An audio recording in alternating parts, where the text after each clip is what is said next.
গালি গালি মে সুর হে চুপ পুতুই খুনি হে তাকে বঙ্গভবনের মতো পবিত্র জায়গা থেকে ছুড়ে ফেলে দিয়েছে। সেজন্য আমরা আজকে মিষ্টি বিতরণ করেছি। তো যে চুপ্পু খুনি, যেই চুপ্পু চুর, যেই চুপ্পু বুট চুরি করেছে, সেই চুপ্পুকে এই বাংলাদেশের মুক্ত বাতাসে আমরা দেখতে চাই না। জনগণের জায়গা থেকে আমরা গ্রেফতারের বিকল্প দেখছি না। তাছাড়া সরকার বৃহত্তর আন্দোলনের মুখোমুখি হতে হবে এবং আমি মনে করি যে কোনো আন্দোলনে এই সরকারের জন্য অত্যন্ত ঝুঁকিপূর্ণ, কারণ এই সরকারের এখন সময় হচ্ছে রিফর্ম করা, বাংলাদেশকে গঠন করা। দেখেন, আজকে ফ্যাসিস্টদের দূষর এবং আওয়ামী গুন্ডা বাহিনীর সদস্য শাহাবুদ্দিন চুপ্পুর পদত্যাগের পর মিষ্টি বিতরণ করেছি, কারণ গতকাল থেকে আমরা অনশনে বসেছিলাম এবং আমরা অপেক্ষায় ছিলাম যে এই সরকার শাহাবুদ্দিন চুপ্পুকে তার পদ থেকে লাথি দিয়ে বের করে দিবে এবং তাকে বিচারের মুখোমুখি করবে। কারণ আপনি জানেন যে জুলাই যে গণহত্যা হয়েছিল, সেই গণহত্যার সময় কিন্তু চুপ্পু বাংলাদেশের জনগণের পাশে দাঁড়ায় নাই, বরং হাসিনার পাশে দাঁড়িয়েছিল।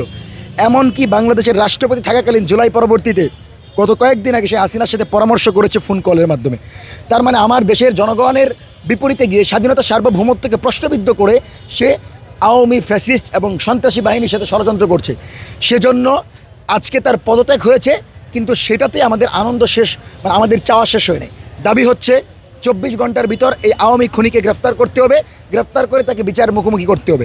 যেহেতু সরকার ইতিমধ্যে একটি ইতিবাচক পদক্ষেপ নিয়েছে, অর্থাৎ তাকে বঙ্গভবনের মতো পবিত্র জায়গা থেকে ছুড়ে ফেলে দিয়েছে, সেজন্য আমরা আজকে মিষ্টি বিতরণ করেছি। আমরা স্লোগান দিয়েছি, গালি গালি মে সুর হে চুপ পুতুই খুনি হে। তো যে চুপ্পু খুনি, যেই চুপ্পু চুর, যেই চুপ্পু বুট চুরি করেছে, সেই চুপ্পুকে এই বাংলাদেশের মুক্ত বাতাসে আমরা দেখতে চাই না।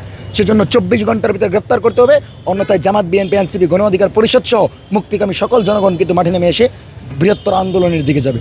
সে আন্দোলন থেকে বাঁচতে এবং সরকারের ভারসাম্যপূর্ণ রাজনৈতিক পরিবেশ নিশ্চিত করতে আমি চুপ্পুকে গ্রেফতারের বিকল্প দেখছি না। জামাত, এনসিপি সংবাদ সম্মেলন ডেকেছে এবং আমরা যতটুকু জানি তার আন্দোলনের দিকে যাবে।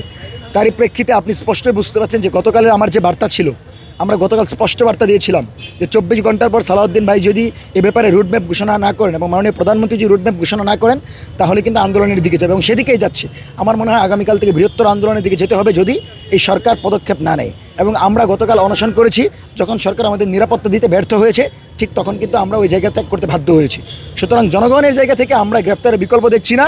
তাছাড়া সরকার বৃহত্তর আন্দোলনের মুখোমুখি হতে হবে এবং আমি মনে করি যে কোনো আন্দোলনে এই সরকারের জন্য অত্যন্ত ঝুঁকিপূর্ণ, কারণ এই সরকারের এখন সময় হচ্ছে রিফর্ম করা, বাংলাদেশকে গঠন করা। সুতরাং গঠনমূলক পর্যায়ে আমরা সরকারের সহযোগী, আমরা চাই সরকার তাকে গ্রেফতার করুক।